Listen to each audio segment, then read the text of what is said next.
దొరికావు దొంగదానా. ఇంట్లో సామాన్లని పోతుంటే ఎవరు అనుకున్నాను, నువ్వేనా? దండం పెడతాను సార్, నన్ను వదిలిపెట్టండి సార్. పరిస్థితి ముందు సార్. ఉండు, నీ పని చెప్తాను. ప్లీజ్ సార్, వదిలిపెట్టండి సార్, వదిలేయండి సార్. అమ్మ దొంగదానా, నువ్వు వేపమాతో కాదే, వేపోతవే.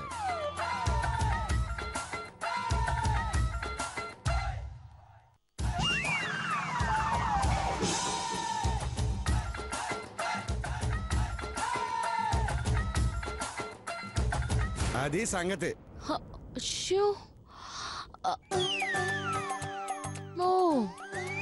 అదా అసలు హిస్టరీ. నాకు చిన్న పనుంది, వెళ్ళొస్తాను. ఏం పని? పర్సుల పూజ మాత.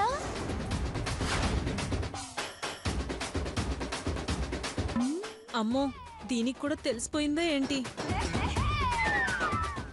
అంటే అది మా పూజ అయిపోయేంత వరకు మీరు మాతోనే ఉండాలి, లేదంటే రక్షక భటులతో మీకు రక్షణ ఏర్పాటు చేయిస్తా. అంటే పోలీసులతో నీకు మంచి సెక్యూరిటీ ఏర్పాటు చేస్తాను అని అంటోంది జైల్లో. మీలాంటి పరమ భక్తులు ప్రేమతో అడిగితే కాదంటానా? మీరెలా చెప్తే అలాగే వింటాను. ఏయ్, నువ్వు ఆవిడికి దండ పెడతావేంటే? అదే పెడతావేంటి మాత? అంటే ఎప్పుడూ మనకే కాదు కదమ్మా, అప్పుడప్పుడు వాళ్ళకు కూడా టైం వస్తుంది. అప్పుడు మనం దండం పెట్టకపోతే కన్నం మనకే పడుతుంది. స్వామి, ఇంతకీ మీరు ఇక్కడికి రావడానికి కారణం ఏంటి? నా దగ్గర భవిష్యవాణి ఉంది. వాణినా? అందంగా ఉంటదా? అయ్యో, అవునరా, మీ ఆవిడ అందం వాడి ఆవిడ తెలివి కలిపి పేడ పూసిన ఆడదానిలా ఉంటుంది. కాబట్టి ఇక మూయండి, మీరు తెరవండి స్వామి. ఆ భవిష్యవాణి తెరచి చూస్తే మీ భవిష్యత్తు 70mm సినిమాలా కనిపిస్తుంది. నిజమా? అయితే నేను చూస్తాను స్వామి. వదిలు ప్లీజ్. ఇదిగో, ఈ డ్రామా ఏంటి? అసలు భవిష్యవాణి ఏంటి? అందులో భవిష్యత్తు కనిపించడం ఏంటి? మీ కంటి మేము ఎలా కనిపిస్తున్నాం? జఫ్ఫలాగా కాకుండా మంచి భక్తులా కనిపిస్తున్నారు. అందుకే మీకు భవిష్యవాణి చూపించడానికి మరికే స్వామి వచ్చారు. ఒక్కొక్కరు వచ్చి మీ మనసులో కోరికను తలుచుకుని పుస్తకం తెరవాలి.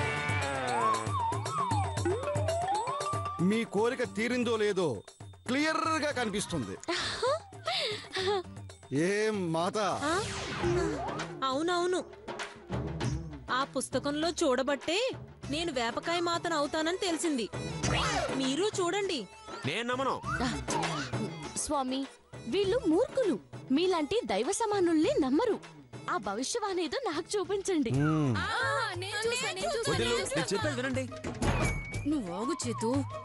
భవిష్యత్ ఏంటో మనకు ముందే తెలిసిపోతే మధుమతి ప్లాన్స్ కూడా మనకు ముందే తెలిసిపోతాయి. అప్పుడు మనం మధుతో చక్కగా ఆడుకోవచ్చు.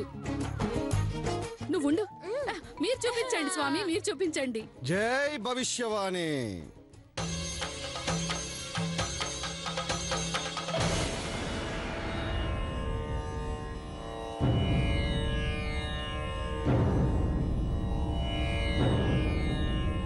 ఓం వృక్ష మహాలక్ష్మి. జై భవిష్యవాణి.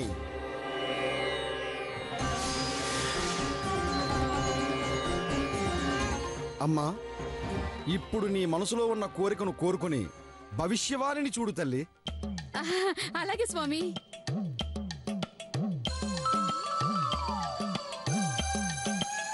నేను ఐశ్వర్యరాయ్ కంటే అందంగా అవ్వాలనుంది.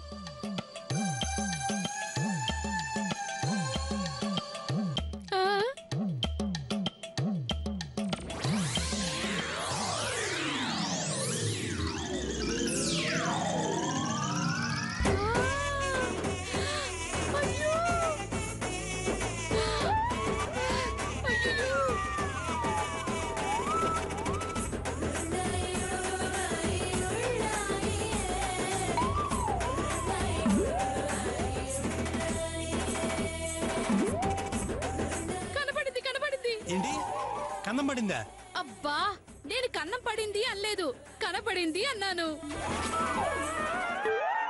నెక్స్ట్ నువ్వురా అమ్మా. దా, దా, దా, దా.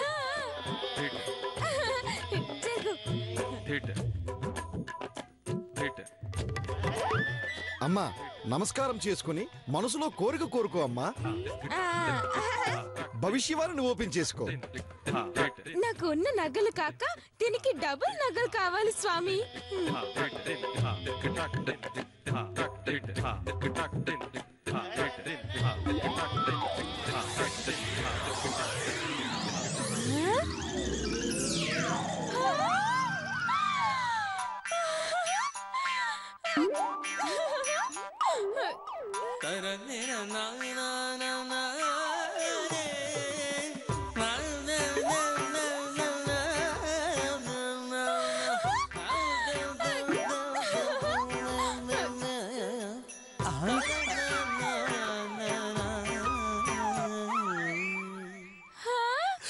నువ్వు రావే, నువ్వురా, నేను చూడద్దేంటి ఇట్లా నేను చూస్తా. రా నాయనా, నీవు కూడా మనసులో ఉన్న కోరికను కోరుకుని తెరిచి చూడు. చేస్తా స్వామి. ఎన్ని గేదలు, ఎన్ని దోళ్ళు.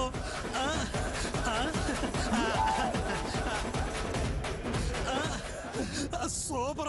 నేను ఇంత పెద్ద బస్సులు హాస్పిటల్ కట్టించాను. నన్ను కూడా చూడనివ్వరా. నీవు కూడా కోరిక కోరుకుని తెరిచి చూడు. చూడు ఏమిటి నాయనా ఆ ఆత్రం. మనసులో కోరిక కోరుకో. ఆ చూడు. చూస్తా.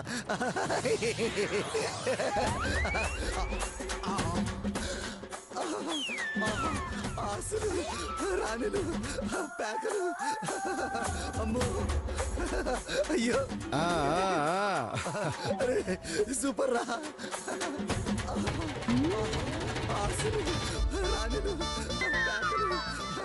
అమ్మా మధుమతి, ఇప్పుడు నీ వంతు. మనసులో ఉన్న కోరికను కోరుకుని భవిష్యవాణిని చూడు తల్లి. అలాగే.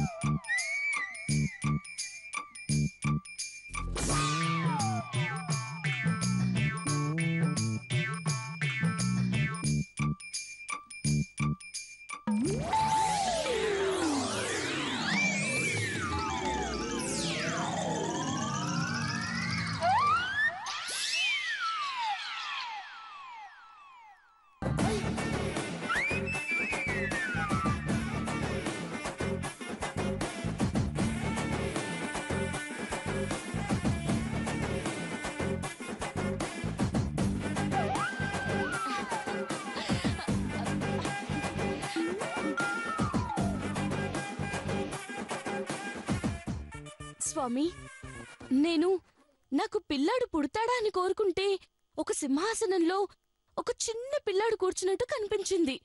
ఏమిటి స్వామి? పక్కన ఈవిడ విసురుతున్నట్టు, మరో పక్క ఆవిడ కాలు పడుతున్నట్టు నీకు కనిపించిందా తల్లి? అవును స్వామి, కనబడింది. ఆ అలా అంటే వాళ్ళు ఫీల్ అవుతారని చెప్పలేదు. ఆహా, నేను విసరడం ఏంటి?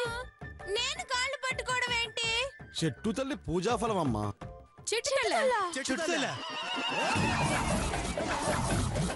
అవును నాయనలారా, మీకు తెలిసి చేశారో తెలియక చేశారో నాకు తెలియదు గాని ఈ వేప మర్రి కలిసిన చెట్టు అద్భుతమైన మహిమలు కలది. ఆ చెట్టును పూజించి నైవేద్యం పెట్టి దర్శనం చేసుకున్న అమ్మాయికి పండంటి బిడ్డ పుడతాడు.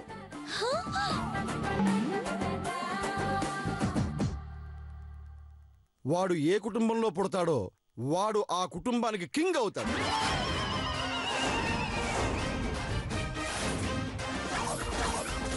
అంటే ఈ మధుమతి పూజాఫలం వల్ల కలిగిన బిడ్డే మీ ఇంటికి యజమాని అవుతాడు.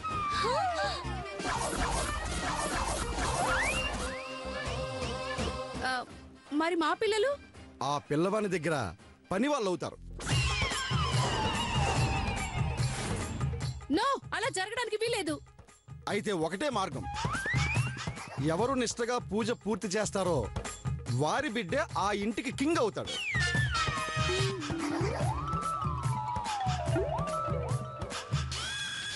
మిగతా వాళ్ళు బొంగ అవుతారు. అయితే మేము కూడా ఇప్పటి నుంచి అదే పూజ చేస్తాం. అవును, ఎంత కష్టమైనా పూజ పూర్తి చేస్తాం. వదినా అది జరగరా వదిలు రే. అయినా ఇది నిజం పూజ కాదు కదా. అబ్బా, అలా అని ఇప్పటిదాకా అనుకున్నాం. కానీ అలాంటి పూజ ఒకటి ఉందని, మనం చెప్పినవన్నీ నిజాలని ఆ స్వామి చెప్పాడు కదా. అసలు ఆ, అసలు ఆ స్వామి ఒరిజినల్ కాదు, డూప్లికేట్ అని నా డౌట్. పొరపాటున నిజమైతే నీ కొడుకు దగ్గర మా కొడుకులు పనివాళ్ళవ్వాలా? నీ కొడుకు కింగ్ అవ్వాలి, మా కొడుకులు పర్మిషన్ అవ్వాలా? అదంతా కుదరదు. నువ్వు చెప్పేది మేమే విన్నాం. నేను చెప్పాను. అరే పదవే. ఇందాక బాల్ మీ కోట్లో ఉంది, ఇప్పుడు నా కోట్లో. చూడండి ఫుట్బాల్ ఎలా ఆడతాను. అమ్మా మధుమతి, ఆ, ఆ, మీ పని మీరు మొదలు పెట్టండి అమ్మా. అలాగే స్వామి. మావయ్య గారు అమ్మా వెళ్దాం పదండి. నడు.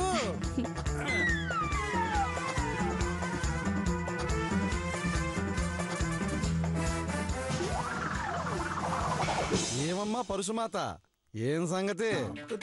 స్వామి నన్ను వదిలేయండి.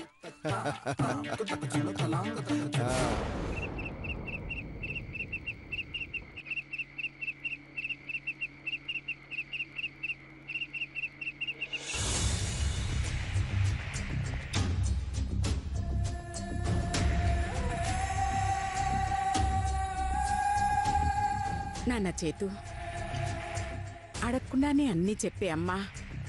ఈ ఒక్క విషయం ఎందుకు చెప్పడం లేదా అని ఫీల్ అవుతున్నావా? తప్పదు నాన్న. ఎందుకంటే ఆ డాక్యుమెంట్ రూల్ ప్రకారం వేరే వ్యక్తులకు దాని గురించి చెప్పకూడదు. పొరపాటున చెబితే మనకు రావలసిన 25 కోట్లు రావు. అందుకని కావాలనే ప్లాన్ ప్రకారం మధుని నిన్ను కలిపాను. ఇష్టం లేకపోయినా మీకు శోభనం ఏర్పాటు చేశాను. రేపు మన మధుమతి నెల తప్పుతుంది. సంవత్సరం తిరిగేలోపు పండంటి బిడ్డను కంటుంది. అప్పుడు అప్పుడు అప్పుడు మనకి 25 కోట్లు వస్తాయి. నా మనవడి వల్ల ఈ నానమ్మకి 25 కోట్ల లాభం వస్తాయి. 25 కోట్లు 25 కోట్లు.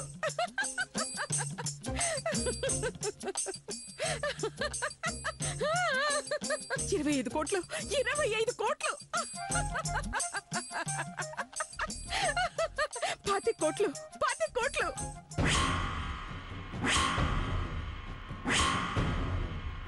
ఆ తరువాత 25 కోట్లు నా చేతిలో పడ్డ మరుక్షణం నీ పెళ్ళం మధుమతిని మెడబట్టి బయట గెంటుతా. ఈ ఇంటికి పట్టిన దరిద్రాన్ని వదిలించుకుంటా. మధుని పుట్టింటికి తరిమేస్తా.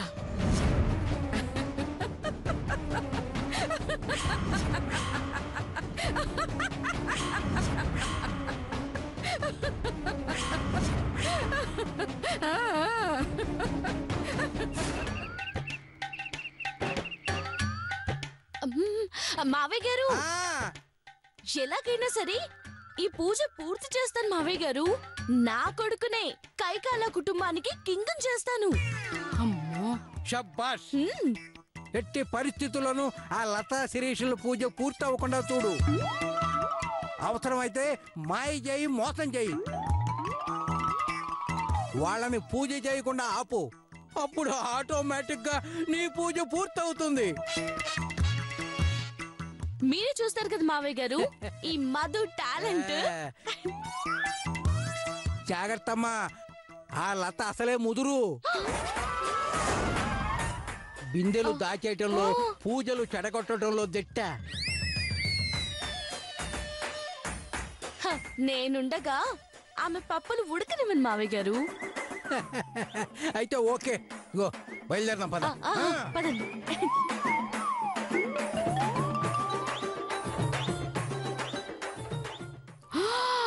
అమ్మ మధు, పుట్టని నీ కొడుకు కోసమే నువ్వే ఇన్ని ప్లాన్లు వేస్తే పుట్టిన మా పిల్లల కోసం మేమెన్ని ప్లాన్లు వెయ్యాలి? చెప్తా. మేమిద్దరం కలిసి చెప్తాం. పదవే పద.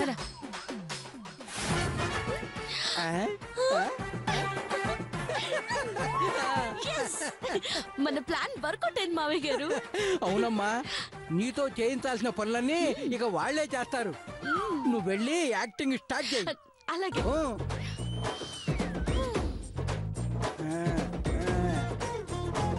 వదిలో ఏం చేస్తున్నారు? అది మిమ్మల్ని పెచ్చాలని చేస్తుంది.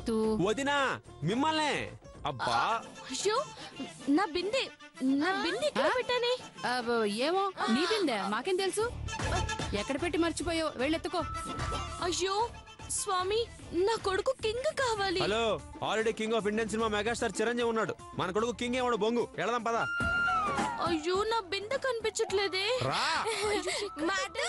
నాకు తెలుసు. రా రా.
నాది 99వ బిందె. ఇంకొక బిందె పోస్తే ఆ నీళ్ల పూజ పూర్తవుతుంది. ఆ 100వ బిందు నేను పోయినిస్తేనే కదే. అదిగో అక్కడ మధుమతి చూడు ఏం చేస్తుందో. ఎక్కడక్క? అదిగో అదిగో అదిగో అక్కడ. అక్క, నా బిందె తీసుకుపో.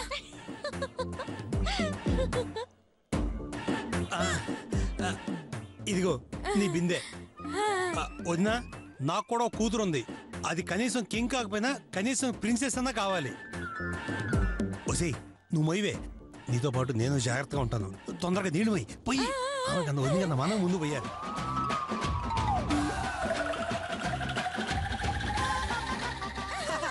పోసేసింది పోసేసింది పోసేసింది పోసేసింది పోసేసింది పోసేసింది పోసేసింది పోసేసింది. మేమే గెలిచాం. మేమే పోసాం. మావి కూడా 100 బిందెలు అయ్యాయి ఇక్కడ. ఇప్పుడు చెట్లకి బొట్లు పెట్టాలి. ఏమండోయ్, ఏమండోయ్, తొందరగా ఏమండోయ్, ఎక్కడ? త్వరగా రండి. అబ్బా,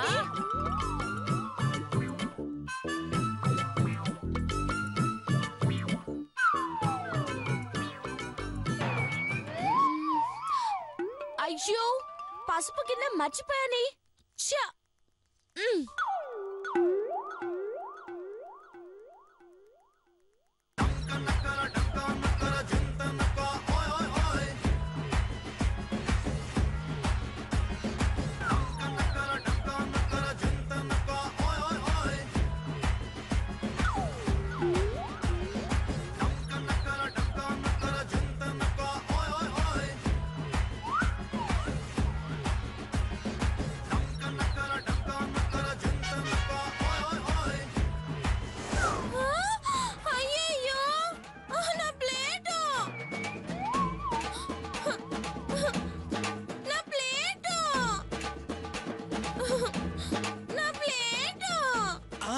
ఏంటి ఏమైంది?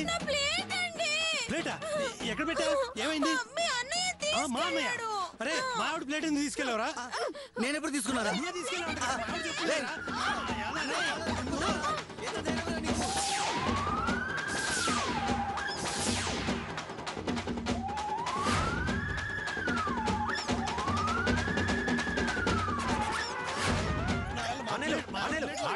ఆగండి. వదిలు ఏం చేస్తున్నారు? ఆగండి. మరి అన్నయ్యలు మీరైనా ఆపండ్రా. ఏం చేస్తాం? రే ఆగండ్రా, ఆగండ్రా, ఆగండ్రా. పెచ్చెక్కిందా మీకు? కొట్టుకుంటారేంట్రా? అది మిమ్మల్ని పెచ్చాలని చేస్తుందా? నీకు తెలీదు, నువ్వు వెళ్ళు. అరే, మా ఆవిడ ప్లేట్ తీసుకెళ్తారా నువ్వు? నిన్ను ఊరికి